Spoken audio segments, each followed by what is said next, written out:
Hello everyone, I am Dr. Prachee Kulkarni, fertility specialist, Ferty9 Fertility Center, Banjara Hills.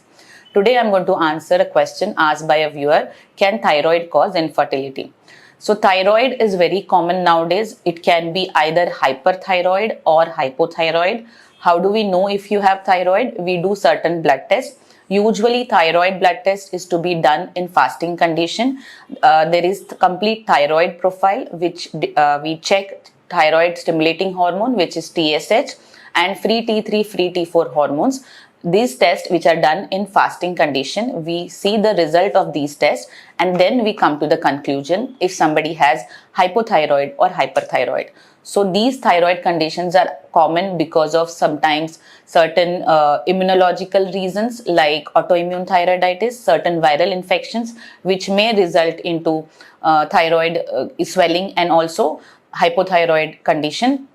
Then there are certain drugs which may damage thyroid. Also there can be certain radiation exposure or high levels of iodine in your diet or very low levels of iodine in your diet. So since it is very common, it is important if you're planning for pregnancy to get yourself evaluated for thyroid. So if thyroid can affect fertility, yes, definitely it affects fertility. If your thyroid TSH level is very high, then we advise to get it under control before you plan your pregnancy. So thyroid conditions are usually also associated with high levels of prolactin hormone and sometimes diabetes mellitus. So because of all these things, there might be problems associated with ovulation. So egg may not be released from the ovary if you have hypothyroidism along with high levels of prolactin.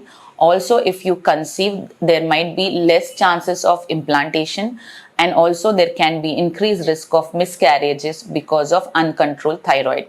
Also, during pregnancy, your baby's growth is dependent on your thyroid control. So for the growth of the baby, it is important. Up to 4th month, baby's thyroid is not developed. So it is important for the baby's brain development and overall growth, also to maintain the pregnancy. So if you have uncontrolled thyroid, there might be chances of miscarriages and problems with the brain development of the baby. So it is very important to keep your thyroid levels under control. Usually women who are trying for pregnancy, they are advised to keep their TSH level around 2.5. So for others, these levels can be little higher, but women who are trying for pregnancy or who are pregnant at present, they are advised to keep their thyroid TSH levels around 2.5. So I hope this was helpful. Thank you.